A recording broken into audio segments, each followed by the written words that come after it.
মা নর্মদা মাতা, মা নর্মদা মাতা, মা আরড্ডি আরড্ডি জি মাতা, মা গঙ্গা, মা গঙ্গা।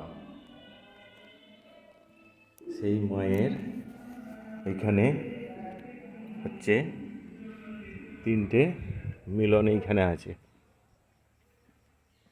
এখানে তিনটে নদী, একটা ডান দিক থেকে আরড্ডি মাতা, এখানে গঙ্গা আর মিলিত তিনটে নদী। খুব সুন্দর পরিবেশ। এখানেও মাতা অনুসুয়ার এটা বিচরণ স্থল।